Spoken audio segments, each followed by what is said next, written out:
What's up, you guys? Sean Ross Sapp here for the Fightful.com podcast, July 24th edition, post WWE Battleground, brought to you by DraftBeast.com and on it. Go to our podcast page at Fightful.com. We now have audio versions up, both streaming and direct download. Click that on it link, support the show. I am joined by our great correspondent, our great reporter. I saw this guy's work on cage side seats. I'll tell you guys, he ain't much to look at, but here he is. Tell the people who have inundated me with requests of how to pronounce your last name. Oh, yeah? My last name is Pawlowski. Very easy to spell, Pawlowski. Hard to pronounce on first reading, but yeah. So, Alex, you've written call me Alex. Well, as you know, we will refer to you as Pow! Pow! And that's how it's done. Guys, you may have seen recaps and live coverage on other sites. You can only get this guy's recaps at Fightful.com. And I saw them on Cage Side Seats. I think you covered Main Event and Superstars. And I was like, I need this guy covering Raw and pay-per-views. So we went out and got him, and I couldn't be happier. Also, in case you all didn't get some of that Sunday reading, he wrote a story about a man, a 61-year-old Canadian man, boxing the piss out of a bear. Not literal piss. That's right. Not literal piss. Yes. Figurative piss. Figurative piss. Yeah. Now he had the bear scouted because he said that all bears are usually right-handed. So he was prepared, and I guess he got that left up to block the shot, and it popped it right on the nose. The story is on our Fightful.com boxing section, if you all haven't checked it out. But yeah, Alex is going to be carrying a lot of our recaps in the future for pro wrestling, he and Ryan Cook. And I had to have Alex on this website for the direction that we wanted to take. For, the interviews that we do, for the podcasts that we do, for even the recap that we do. We wanted to be able to give our viewers something they couldn't get at other websites that have been around for a while. So we're going to talk WWE Battleground, in which you covered, Alex. So anything that I may have missed while I was sitting over here sipping sweet tea, be sure to correct me. Yeah, I mean, a pretty great pay-per-view for, what everyone considers to be a B show, I agree. It's that weird thing leading up into SummerSlam. It's still both brands on it. This weird, everyone kind of thought it was just going to lead to SummerSlam. There would be nothing else to it, but I thought some of the matches were excellent. I did too. Also, I want to take some time before we get into Battleground. I want to thank all the people who tuned into our post UFC on Fox 20 show last night. I went solo. Showdown Joe had the night off. Our second most listened to podcast so far. So thank you all very much. It is coming to iTunes and Stitcher very soon. We start marketing the website. I think next week we've got some new features to roll out. We have forums. We are adding Discus to our comment boards on each story. I know that a lot of you wanted that. We had thought about going with a members only type of thing, but you all asked for Discus, and I'm giving you guys what you want. So let's get into this WWE Battleground show. We started off with the highly anticipated Breezango versus Uso brothers matchup. It should have been highly anticipated. Breezango took home the win. Some people were surprised, but the Usos are already established to the level in which they are going to be established. But I think this helped out Breezango a little bit, Alex. Well, not only did it help out Breezango, but I think it helped out SmackDown, because we saw the draft and thought maybe they kind of got the shaft when it comes to tag teams. So you got to start some kind of intrigue there. I mean, you got the Club, the New Day, and Enzo and Cass on Raw. You have people like the Vaudevillains and Breezango and the Usos on SmackDown. So let's start a feud going so we can lead it into something, maybe start something else. I'm hoping for Usos heel turn, but that's probably too much to hope for at this point. Yeah, not a whole lot to talk about in regards to Breezango and the Usos. But we got some newsworthy stuff right off the bat on the Battleground show. Sasha Banks and her mystery partner against Charlotte and Dana Brooke. And it had been teased on the pre-show. I think they threw out the names Lita Nia Jax, Summer Rae. Could you imagine? And Nikki Bella. And Nikki Bella, who is definitely not ready to come back yet by any stretch of the imagination. Yeah. So it ended up being Bayley. I was thrilled until JBL made a point to reiterate numerous times that it's a one-shot deal. Were you disappointed by this, Alex? The one-shot deal, not the appearance. No, I always thought that if she did show up, it would be a one-shot deal. Because I feel like they're going to keep her firmly in NXT until at least Brooklyn. Because you don't want her. I mean, I feel like it's difficult to sell the idea that Bayley is truly competing for the NXT women's title if she's actually a member of SmackDown or Raw, because we know they're not going to put the NXT women's title on her if she's actually on Raw or SmackDown. So I thought it was a good thing just to have that, because at this point, if they had brought out literally anybody else, they could have brought out Trish Stratus or Alundra Blaze. Nobody would have cared about any of them except for Bayley. So it was a good thing that they gave us what we wanted at that moment. And I mean, you could tell, like, all the smarks in the audience were just, crying tears of joy. I think everybody in the audience was. She has that unique appeal. I tweeted a picture that I took at the Arnold Classic this year. And in that picture, you see grown men, kids, teenage men, or teenage boys rather, little girls, old women, grown women, everybody overjoyed that Bayley is just standing near them. That's something special that you don't get. And barring any catastrophic booking out of WWE, she can really be something special. She can be that female John Cena and appeal to a demographic in which John Cena doesn't even seem to get. So that's very, very special.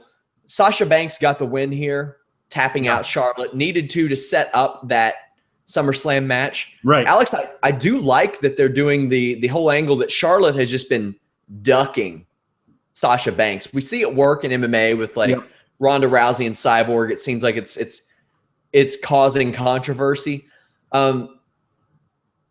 Charlotte's title reign over 300 days now, longer than Nikki Bella's reign when you add them up. You think there's any way that Charlotte manages to hold on to this title for longer than one more month? No, not a chance. I mean, they've been holding on to Sasha for so long. I mean, I honestly felt like post WrestleMania, they weren't going to put it on Sasha until SummerSlam. They knew they weren't, so they held Sasha off TV. So, out of sight, out of mind, maybe it would stop the "We Want Sasha" chants during random Becky Lynch and Summer Rae, matches. So they were trying to keep her out of focus until they were ready to give her this mega push. I think she's winning clean at SummerSlam. And what I would love to see is at that moment after she wins, for Bayley to come out and kind of have a respect challenge. Like now Bayley will have lost the night before to Asuka. She'll have said, everyone's doing a thank you Bayley chant. She's done. And the next night she can come out at SummerSlam and have a nice respect. Let's see who's the better woman challenge to Sasha. I think that would be great.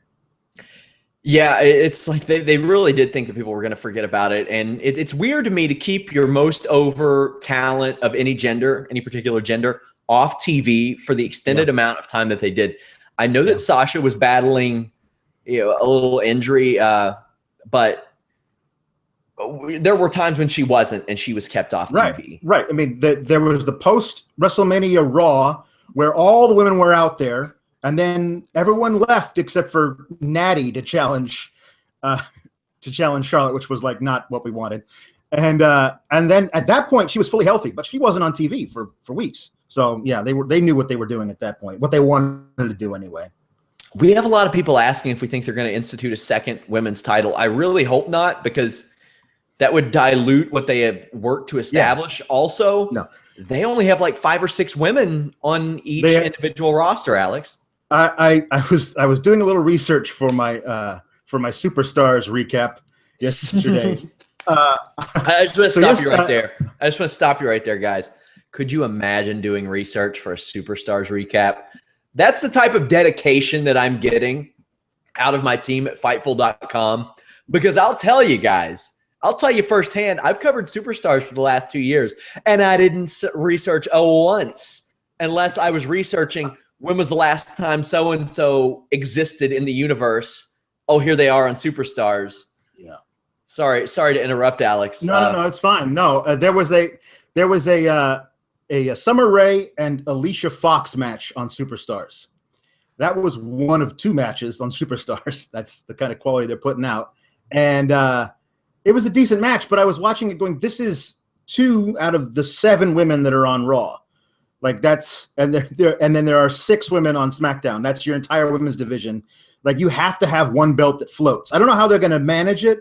I mean, maybe Sasha wins it on Raw and a SmackDown woman challenges her for it the next month. And they kind of like every month they go back and forth. But yeah, there's no way they can support 2. I mean, I do not want to see the Alicia Fox Summer Rae feud for the title on Raw. Just want to mention you're getting pretty good reviews in our comment section, Alex. So good. They don't usually take well to new people, to strangers. you show up on the Fightful.com podcast offering them candy, trying to get them into your van, and they're biting on your offer, my friend. Well, I only use the highest quality candy. That's true. No Tootsie Rolls for me. You get those Werther's Originals. That's right. You're ready. You are ready. Sasha Banks won, sets up the match at SummerSlam.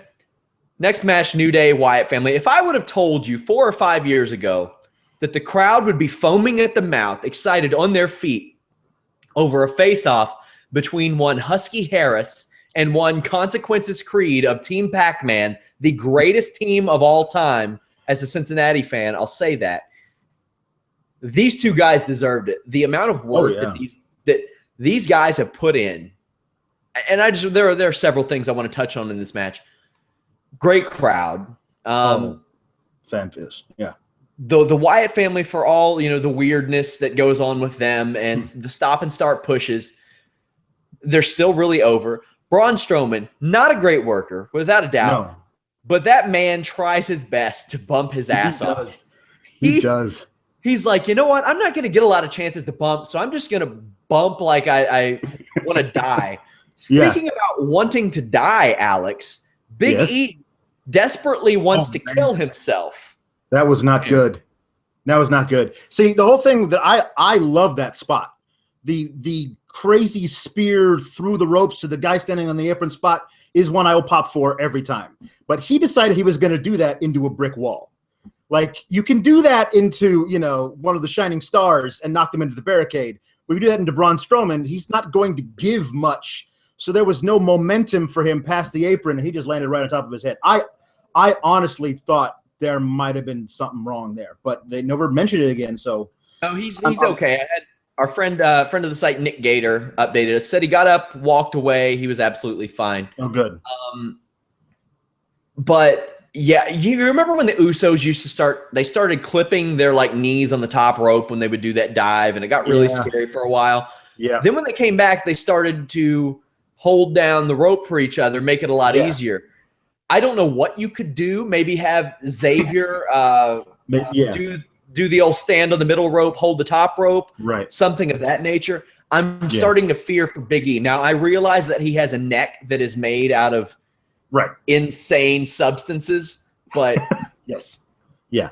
But a fun match. The crowd was into it. Yeah, it was. I really enjoyed the match all the way through. I thought it was a really great use of in-ring storytelling. Starting out with Xavier getting into the ring with Braun to prove that he's not scared, and then Bray tagging himself in, and Creed. Woods immediately getting scared, which is a really cool way to set up later in the match when we had that face-off, and then Woods just went nuts, saved Kingston from the Sister Abigail and did all these great, running drop kicks and stuff, and then just tried to do a rolling elbow to the wrong dude and got caught by Strowman. It was, I really enjoyed all that. It's great. Now, they're getting split. Strowman is going to Raw.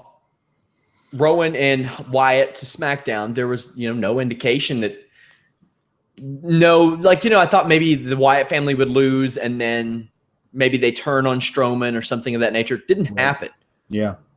New Day, the tag champions, have lost they're two like big time 6-man tag matches on pay-per-view this year. Yes. I mean, maybe there are some other ones that I'm overlooking, but I don't remember any. Yeah. But they're going different ways. Wyatt family won the feud by all indications. So yeah, at least there's that. I mean, yeah, there's no other possible blow-off match now. I mean, so Zack Ryder versus Rusev. This match was what it was. Rusev won. Something I would like to note. I hate the accolade as a finish. I really do. But I like that they're having Rusev do the new version where he falls on his back. But I'll say from a shoot perspective, it is much easier to get out of that version than the regular version. Yeah. Rusev beat Ryder. Lana came out looking wonderful. Just wonderful. Wonderful. Wonderful. Just glorious. Lovely. Yeah. That woman. Yes. Mojo Rawley made the save. That was great. Rusev didn't give a shit, guys. That was honestly one of my favorite moments of the entire night. Was Rawley coming out to his music, sprinting to the ring, and frothing at the mouth 3 inches from Rusev's face, and Rusev doesn't blink. It was fantastic. I love it because like there was a great way of selling it too, because Rusev knows he's going to Raw. Rawley and Ryder are going to be on SmackDown. They're never going to meet again. There's no reason to put, to sell either way. So it's just he just calmly decided to back out of the ring. Like I think I'm done. Didn't I Machka you like 4 years ago in NXT? I have nothing to prove. It was pretty great. Rusev did not give. He was not hyped, to say the least. Not in any shape, form, or fashion. He was the absence of hype. Yes, he didn't care. Like I didn't even think about how he would be like dude, what are you doing here? I just wrestled a 10-minute match. I'm not going to face you. Jacked up on Adderall. Go get a wellness test, buddy. Yeah.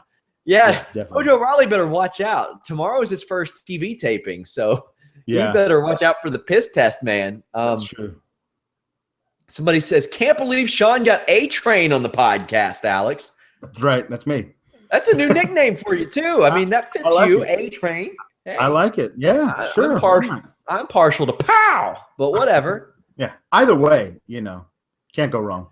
Either way, you're getting high marks in our comment section. And let me tell you, buddy, getting high marks on a YouTube comment section are not easy. Last week, myself and Rob got an honest-to-God apology from a YouTube commenter, which is like, 2 steps away from creating world peace.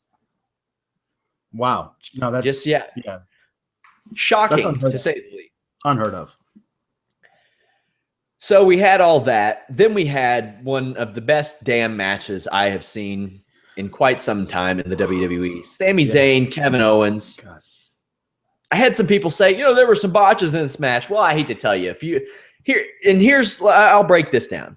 I know my friend Vince Russo is going to come on the show Thursday, and because of the 2 people that were in the ring, he's going to say, it's not believable, they're tumblers, yada, yada, yada. Yeah.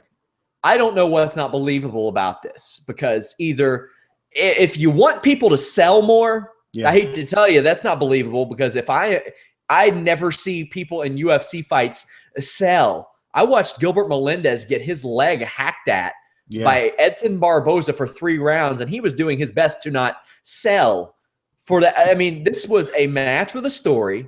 Yeah. It was a match with excitement, with cool moves, with emotion. This was everything that I desire in a pro wrestling match. And that finish, hot damn, that finish where Zayn sets Owens back up in the corner and boots him, I like it. Now, I think a couple things could happen.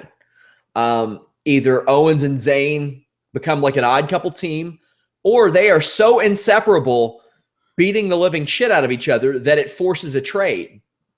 And Stephanie McMahon and Mick Foley are like, we got to get you off this damn show. And SmackDown kind of takes advantage of that and gives them a little less because they know that they have the upper hand on the trade. I would love to see some, like, I don't know if you watch that movie Draft Day, but like some really, like, some people taken advantage of on this show. But Alex, what did you think of the match? Like I said, you covered it. Yeah. So you glued to your screen, I'm sure, as I was, not even covering it, just tweeting about it. Right. This was fun. Oh, it was beyond fun. Like it's the best match I think they've had on the main roster. There were so many amazing moments in it. A friend of mine messaged me and said, if it wasn't for that botch, it would have been a perfect match. And I said, the fact that they took that botch and used it to further tell the story with Zayn selling his shoulder from the botch almost negated the botch on the fly. Exactly. Just called it on the fly. And then Owens, because he's Owens and knows what he's doing, works the shoulder, which I don't think was necessarily part of the match until that point. Like they almost negated the botch, or even had the botch become like a part of the actual in-ring storytelling. But yeah, everything all the way down to the finish was fantastic. Like the moment of stay down, don't make me do this, slapping him, and Zayn just with the like come on, bring it. It was amazing. And then the thing with the first Helluva kick just completely knocks Owens out. Like he's out, drooling all over Sami Zayn's chest hair. And Sami looks at him like, oh, you poor SOB. I'm going to do this to you again. I'm going to put you down for good. And he just props him back up. Yeah. Fantastic. Fantastic. I have a bone to pick with you, Alex. Yeah. One of the rules that maybe some of our commenters may be surprised to hear. We don't generally allow people to wear wrestling shirts on this show, but you are wearing a shirt of a WWE Hall of Famer. That's true. Yes. Mr. How T. dare you? Well, you know, I don't necessarily – I associate him more with his boxing work as Clubber Lang than I do with his wrestling work, but there was maybe we can score an interview and put it – do it as a part of our crossover section, which is coming soon. We have forums coming, you guys, as if you all didn't get to talk enough shit on YouTube or the soon to be updated Discus boards. You all are going to have forums. I'm all about it. Yeah, I loved Sami Zayn, Kevin Owens. This seemed like the end of their feud, right? Like their one-on-one, but they're going to be those guys that just go like Triple H and Shawn Michaels. Obviously, not to that level, right? But it's going to be a nonstop. It's going to be a feud they can always go back to. I really wouldn't put it past them for them to have like a loser leaves Raw match tomorrow. You know, just have Owens come out and say, okay, that's it. We're done. One more. And then if I lose, I'm gone. If you lose, you're gone. And, you know, it could put in another great one tomorrow, you know, or like you said, they could, I really wanted them to just, I don't know, hug it out and like not actually have a finish, just both of them on their knees, completely spent, and realize that they're best friends and they'll do this forever unless they make up. I mean, that would have been great too. But I mean, the finish was so great. I mean, I love these guys and I can't wait to see where they go with it. Yeah, I always hate, you know, people will always tell me, this match wasn't believable. And I can you show me any pro wrestling match outside of maybe UWFI or some, you know, straight like stuff where they're just beating the living shit out of each other practically for real. And I'll be able to like poke holes in your match. Sure. Because I've said it a million times. You want me to believe that people can't do like the moonsaults and things like that, but you want me to believe that a high-level wrestler will stay in a chin lock for 2 minutes without getting out of it? I'm supposed to believe that without any hooks in? No rear naked choke, not underneath the chin? Well, sorry, I don't believe that. Yeah. I mean, if Owens does take you to Chinlock City, it's hard to get an exit visa from Chinlock City. That's all I'm going to say. It is. Beautiful match. All I can really say, just unbelievable. Poor Becky Lynch and Natalya got put after this. And I didn't think it was a bad match or anything. No. I thought JoJo probably needed to do her homework. She announced it as a submission match, which would have been fine. It would have been absolutely fine. I would have loved that. Yeah. But these two women transitioned in and out of submissions very well. The counters into the disarmer and the sharpshooter really liked that. I think these two work well together. I mean, probably also going to continue on SmackDown. They are together, I believe. Yeah. I just, you know, and this will cause two female programs to be going on WWE TV at the same time, since Raw and SmackDown are split. Raw doesn't have to kind of force that second one, even though I'm sure they'll get it. But Yeah, what do you think of Natalya and Becky Lynch? I really liked it. I love, I'm really partial to Becky. I mean, and I really like all the stuff she does. I love, the energy she brings to the ring. And she came in, to the match, on fire. And then she got caught by Natty, who's a more experienced, women's wrestler. And then she's worked the leg, a lot of really good, limb work, and, always going for that sharpshooter, and Becky, fighting back and fighting back and fighting back. And finally, there was that great thing where Becky had to crawl all the way across the ring to get out of the first sharpshooter. And then Natty wouldn't let her the next time. It was really good storytelling. It's just total shame that they buried it right after Owens and Zayn. Like, there was no way to work out from that. Really should have been Darren Young and The Miz in this spot, because that shit was flat anyway. We'll get to that. Well, yeah. Natalya won with the sharpshooter. Becky tapped. Then we did get Darren Young and The Miz, and this was weird. Like, I mean, it's weird. This was the hottest crowd in a long time, and it's probably the weakest reaction that Darren Young's gotten in a long time since that Battle Royal win. Maurice also looking excellent. The Miz came out wearing some weirdo mask. Don't know what that was. Yeah. Well, actually, that actually is a Commedia dell'arte mask from Renaissance Italy. Of course you would know that. You're in the business. And so it's actually the mask that represents the Fool character. I don't think Miz knows that. I don't think anybody at WWE knows that. But I was a theater major. I studied all that crap. And I thought it was very cool little inside joke to anybody who does know what the hell that is. But no, I'm sure he didn't know. I liked how Cole and JBL had a full 2-minute discussion about the works of Stanley Kubrick in the 1990s, about Eyes Wide Shut, and what a classic film apparently that was to JBL, because I did not peg JBL as a Eyes Wide Shut man. And Michael Cole said that was 15 years ago, JBL. Just all the timely references. Yeah. This match fell flat, and Miz has been a terrific performer since he's returned a while back. But the ending happened when Backlund tried to prevent, I think, Maurice from leaving, and got slapped. And he sold, a former WWF World Champion of several years, sold for Maurice. And then there was this weird thing where Darren Young snapped, and he didn't apply a crossface chicken wing. It was the Taz mission. It was, I don't know what it was. It looked like $1 million dream to me for a second. Yeah, it was like a hybrid. It was like a hybrid of a $1 million dream and a crossface chicken wing. Yeah. It was really, I don't know. Yeah, but it was, the whole thing was weird. Backlund stopped Miz from just taking a powder and leaving, and then Miz got back in the ring, and then Maurice slapped Backlund, and Backlund sold, and then he hulked out and tried to tear off his shirt, but the suspenders prevented him from doing so. So he just pulled the shirt up over his face, and he had his little sleeves, and he couldn't get out of them.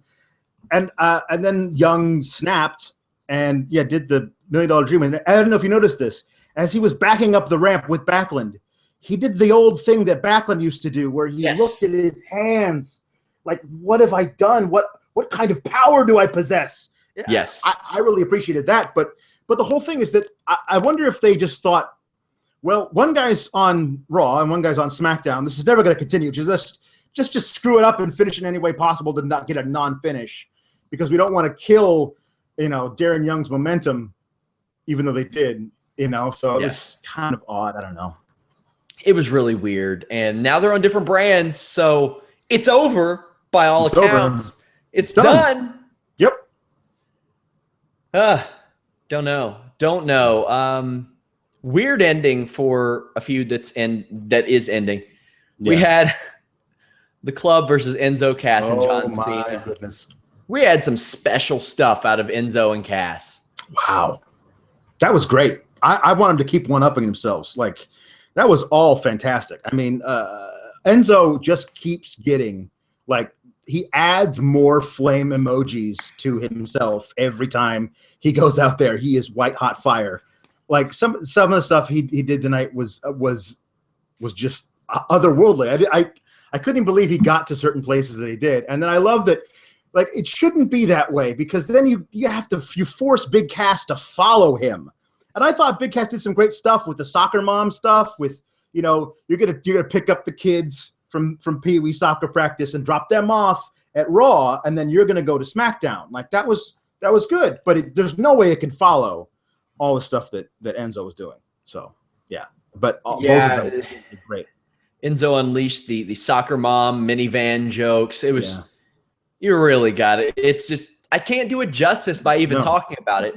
No. I worried that when Enzo and Cass would come up to the main roster that he would run out of material. That isn't the case. And the fact that they are splitting the rosters really, really benefits these two, I think, because they don't have to go out and use their material Monday and Tuesday night, because very rarely you're going to have these guys come out and not cut a promo of that nature. Right. Yeah. It's part of their appeal. And unfortunately,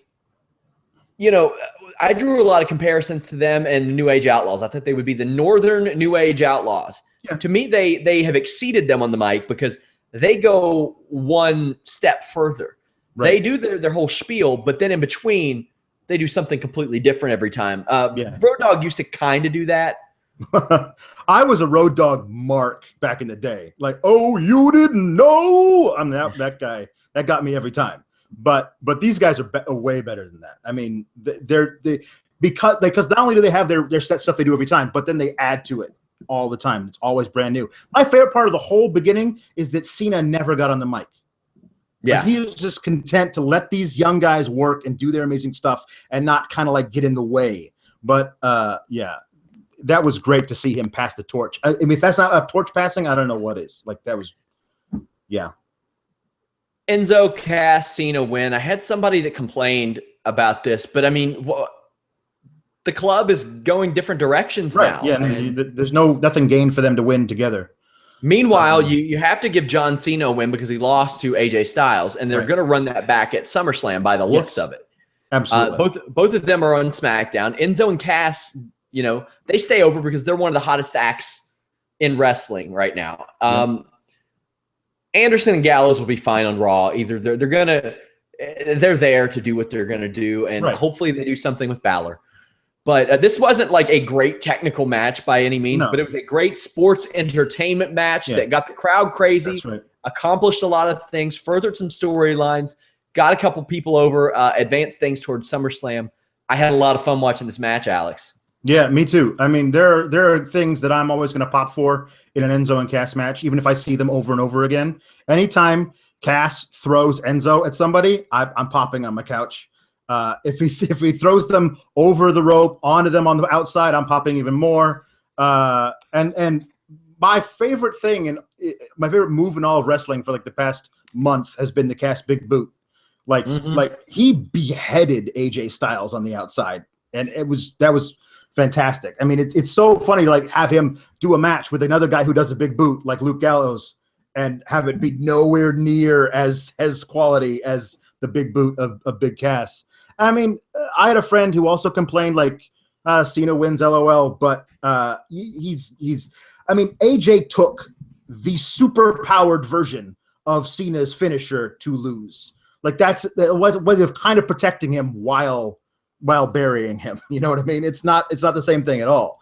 So I really am looking forward to their rubber match, if that's what it is, at SummerSlam. I mean, those are the two guys who were, I mean, with the exception of Ambrose, the two top guys on SmackDown. So I'm sure they're going to be working together for a while. Yeah, I was just so happy with this match. It was entertaining. It was something different than we got throughout the rest of the show. And that's really what wrestling's about. We get a match like Sami Zayn, Kevin Owens. Then we get a match. Then we get a surprise like Bayley showing up. Yeah. Then we get a good sports entertainment match out of these six guys. You think the club is going to do something with Finn Balor? I don't know. I mean, I don't think right away. I think first, tomorrow night. I think the first night that Balor is there, if he's there tomorrow night, I think there'd be a cool little thing of them backstage. Like maybe Finn Balor is talking to somebody backstage, like, Renee Young or something.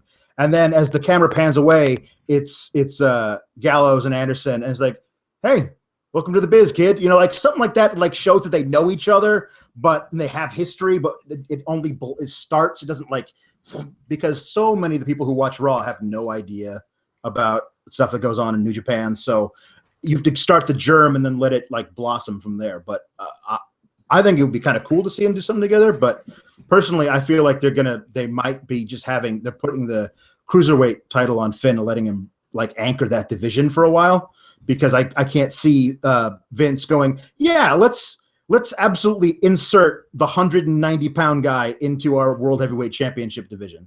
I just don't see Vince okaying that right off the bat. Guys, reminder to go visit Fightful.com. I know there's some issues with like registering for accounts and stuff. When that is fixed this week, our tech team will be back in tomorrow.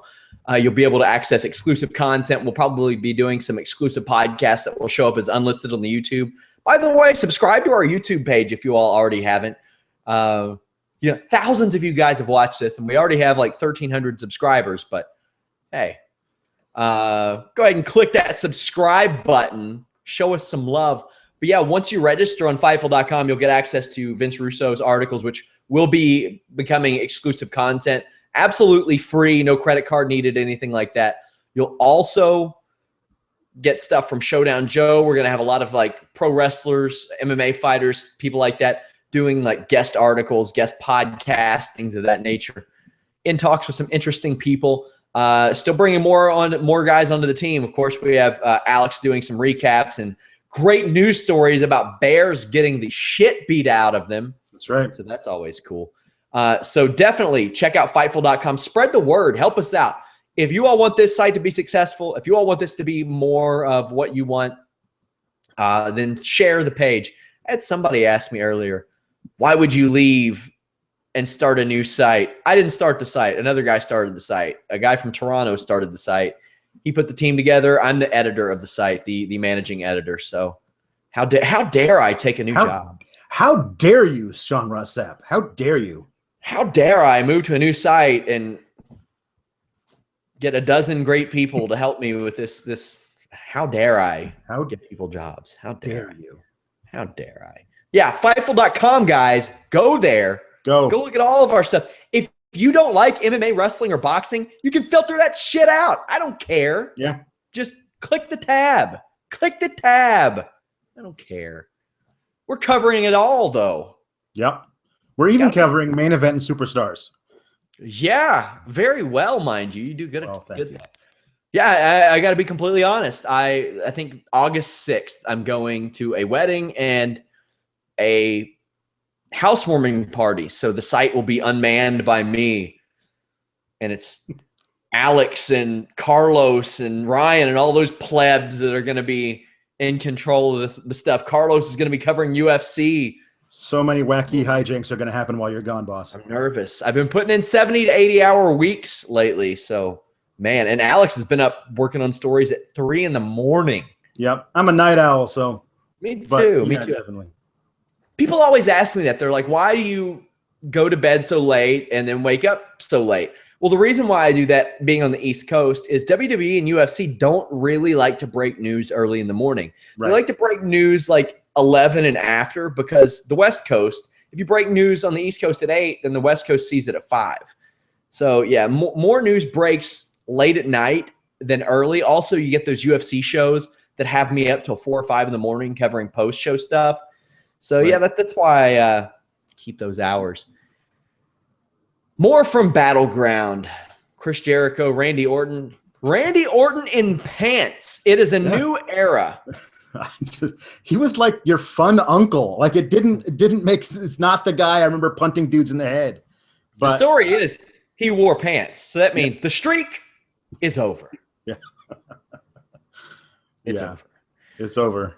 Yeah. Our long national nightmare is over. Now, I'm not saying that Randy Orton cut a promo as good as The Rock, but his sense of humor was very much Rock-esque with Chris Jericho, where he kind of clowned on him a little bit and talked about the hair and all that. I liked it. I originally came into this segment saying the only way that I would be interested in Orton is if he adopted like the Legend Killer persona again and just destroyed Orton, which he did that. But, you know. Yeah. And this is another thing that, I mean, it won't lead anywhere because they're on different brands, I assume. Yeah.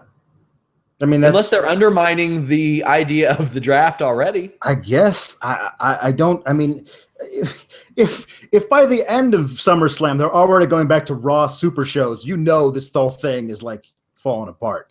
But I mean, part of me wanted Orton to come out and just kind of be like old Orton, and he comes out and doesn't say anything, and Jericho goes into one of his like crazy 4-minute monologues, and then just ends with a big drink it in, man. And Randy's just standing there and RKO's him and walks out.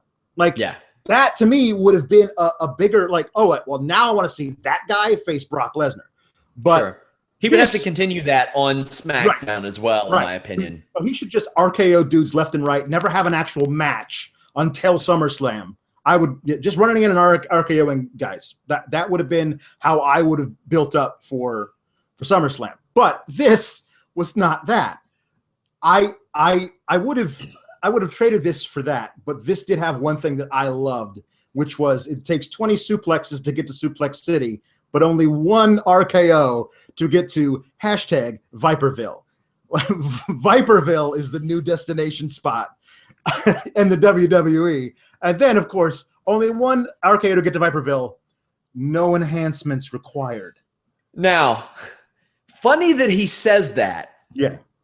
Because in March 2007, there was a Sports Illustrated article that exposed several WWE talents at the time. Orton was alleged to have obtained clomiphene citrate, anastrozole, stanozolol, nandrolone, testosterone, and oxandrolone. So those things are not Adderall. They indeed are not Adderall. Those are not Adderall. Do you think? I mean, Jericho's reaction was pretty interesting. Like, I think you might have to pay for that one, or was that wasn't a shoot in any way? Like, that wasn't Randy going off script. No, he had to have gotten clearance. That had to have gotten a clearance for that, because that was. I mean, that was just so unexpected. I did not expect them to go to that for Brock Lesnar, because it, like, that's all. Now you got to deal with it. Now you got to deal with it for the build up to it. I mean, in addition to the 5 or 6 other substances, Randy Orton was outed for having obtained the same substance in which Brock Lesnar tested positive for. Yeah, but that was in 2007. Yeah, it's old news. Yeah, man. The WWE doesn't expect people to have and use Google. That's not possible. So, and not to mention that he also suspended 60 days in 2012 for his second violation. He wasn't even given a violation for the aforementioned Sports Illustrated thing. Yeah. So, yeesh. So, it got a good reaction. So they used it to build up the match. Good for them. Mm-hmm. Whatever. Yeah. And then we got the RKO that we all knew we were going to get. Sure. It had to happen. So I'm glad we got to see it. And while I still think Brock Lesnar's going to win, yes, his failure certainly does. It raises that sense of unpredictability up a little bit, even though it's not to the levels in which it's like, okay, Orton's going to win, because he's not. But no. But he is going to counter an F5 into an RKO. Oh, I hope he should. And the Barclays Center will tear itself apart in reaction to that spot. It's going to be great. But he's not going to win. That should be a thing. I mean, he's got a real chance to be at the top of the card again, given this brand split. Especially on SmackDown. Yeah, absolutely. Yeah. Shield triple threat. I really thought this match would main event a WrestleMania as a first-time match. Right. It was certainly WrestleMania quality in the ring. Unbelievable match. Just so good. Post-wellness test, Roman Reigns can't finish power bombs, apparently. He struggles. Yeah. He struggles. Also, he needs the Adderall to focus, don't you see? When he's pulling the people for the power bombs. Speaking of power bombs, I would like very much for Dean Ambrose to never try to do a Hurricane Rana. No. To reverse a running power bomb again. No. Regular ones, sure. Fine. Sure. But not the running power bomb. It's a little too dangerous for my liking. Don't do that.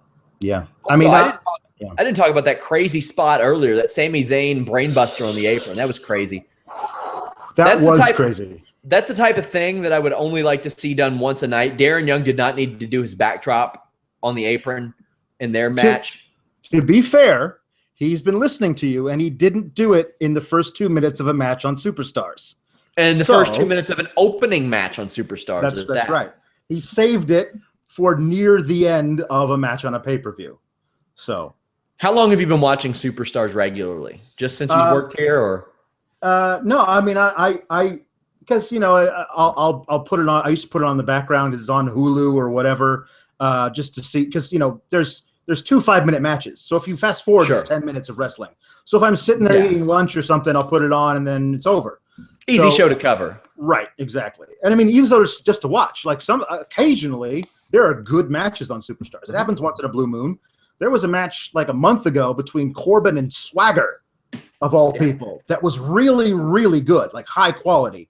And nobody's ever going to see it. So, but it was kind of if I want a wrestling fix, and I've already seen Raw and SmackDown. Main event's good for that too, or was. It may not be anymore.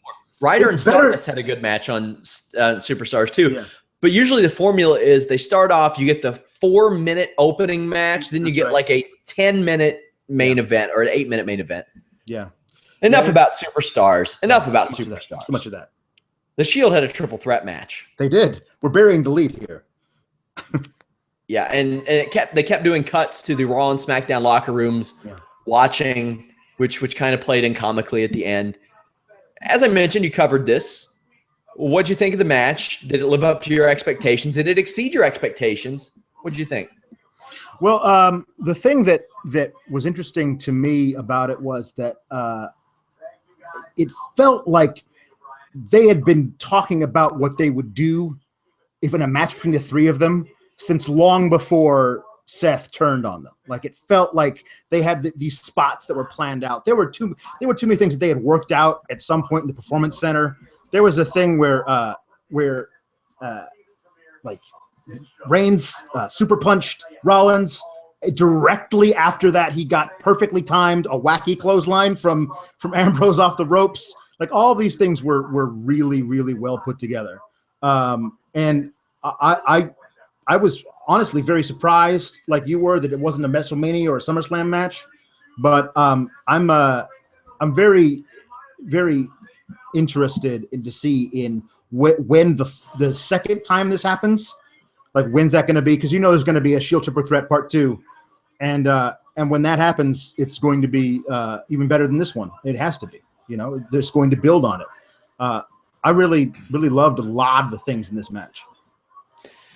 Yeah, this was the match that I wanted. I really think that it could have headlined a WrestleMania on its own. It's one of those few matches that, as a first-time match, WrestleMania could have taken, because I think that's something that misses on a lot of pay-per-view matches, because they run everything back like 3 or 4 times. There are never just any one-off matches. Right. And I think this could have been one. Or it could have headlined a couple of WrestleManias, given the characters in play. Just an unbelievable match.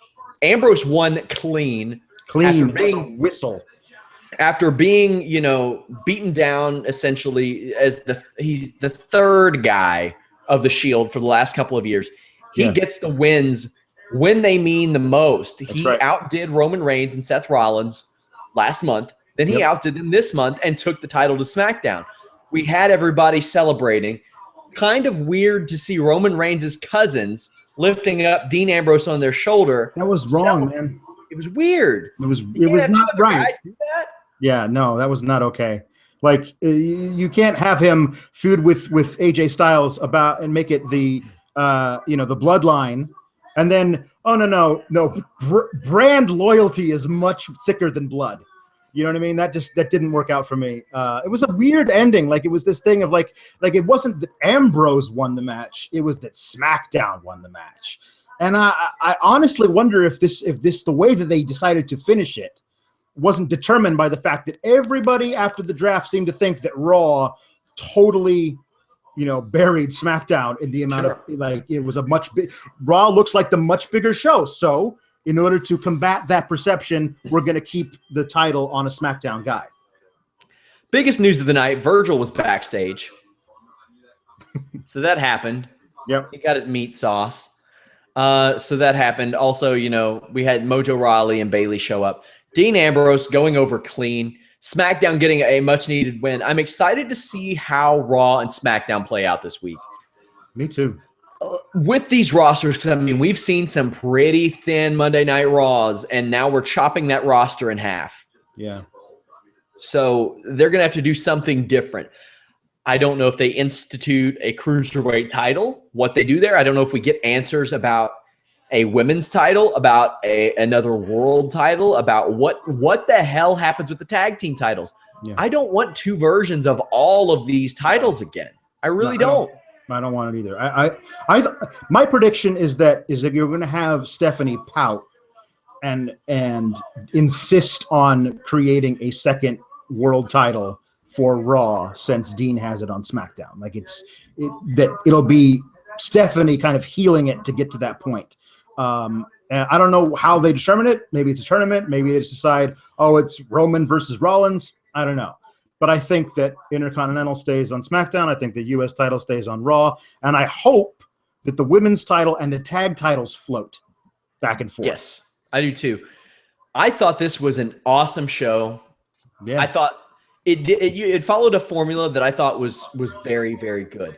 In hour one, you had and it doesn't have to follow this formula per se, but you had something cool in each hour. In hour one, you had a big surprise. And I had somebody say, everybody knew it was going to be Bayley. No, everybody didn't know it was going to be Bayley. No. Nobody. I was convinced they nobody did us but, all over. Yeah. It was not a foregone conclusion that it was going to be Bayley by any means until this afternoon. Bayley debuted, maybe a one-off. That's cool. You got a big surprise. Hour two, you saw a classic match between Zayn and Owens. Hour 2 and 3, kind of, you got a fun entertainment match. Yep. 6-man tag. Then you got a badass main event with a cool finish. Yeah. That left you wondering what is going to happen next. What is going to happen on Raw? How is Raw going to answer this? Yeah. It's very important. Yeah. I really can't I can't remember a pay-per-view like this that everyone just assumed was going to be this throwaway pay-per-view with a great match at the end of it. And then it turns out in all the matches kind of impressed. I mean, even not Darren Young and The Miz, but even Natty and Becky coming right after Sammy and Owens, like they gave it their all and made it a good match. It pales in comparison to what it had to follow, but still was a good match. Like all the parts of the show, I felt like were really intriguing, really good. And I mean, it had two fantastic classic matches in there. Guys, submit your questions. We'll answer a few before we go. This Monday Night Raw episode tomorrow, it's interesting to me because, like I said, I don't know what direction that Raw is going to go. I don't know how they're going to answer not having a world title. Right. Because they're not going to elevate like an Intercontinental title just based on it's Raw. It's right. Raw. They're going to have a world title on that show. They have to, because perception is reality. And if people perceive that it's less, then it won't. Then that's how it'll go. People ask if we counted the number of ring bumps. No, we didn't, but I think it was like 3 or 4. Yeah. Somebody says, Sean, why is Booker T always drunk? I don't know. I don't think he's always drunk. I just think he's a little different. Well, he's got to be a little lubricated to give his shucky ducky quack quack pick of the night. People ask if Kenny Omega and the Young Bucks are going to come to WWE. I think they might after this year, and they want to come together. Kenny Omega has said that he wants to bring the Bucks with him. People also we were also asked, what kind of set design do you expect from Raw and SmackDown? I don't care if they change the sets. If they do, that's fine. But ultimately, that's a lot of labor, a lot of more money that WWE would spend. And it's like, where do you want them to spend their money? Do you want them to spend thousands of dollars every week on sets? No. Or do you want them to sign guys like AJ Styles? I'm not saying that one prohibits the other. Yeah. But, it's just unnecessary. They've got an HD screen. They can put a damn fist on the HD screen if they want. That's what I was going to say. If they're going to change the sets at all, I want them to bring back the big fist. That's what I want. Indeed. Guys, we will be back tomorrow night. I will be here with Rob of Shakedown Ropes. Be sure to check that out. Go to Fightful.com. Also, we have audio feeds. direct download. We have the streaming. We can subscribe to our RSS feed. We will be up on iTunes and Stitcher hopefully soon. Subscribe to our YouTube, of course. Visit our great sponsor, draftbeast.com, for the best in fantasy sports. And go to our podcast page, Fightful.com/podcast. I think it's Fightful.com/podcast. If not, just go to Fightful.com and go to the damn podcast page. It's not that difficult. And, click that link, that On It link. Go there. Become a super genius like yours truly with this On It Alpha brain. It's what you want, my friends. You too could podcast for 11 straight days and not sleep if you had Alpha Brain. That's right. You know what? Seth Rollins hasn't failed a drug test. He takes on it. Mm-hmm. Hot damn, guys. Go click that link. Fightful.com. Go there. Enjoy boxing, MMA, wrestling. We cover it all. We're doing it all. Alex, I want to thank you so much for joining us, my friend. Thank you for having me. Guys, again, Fightful.com. Do it, or I will just harass you until you do. Subscribe to that YouTube page, guys. Until next time, we are out.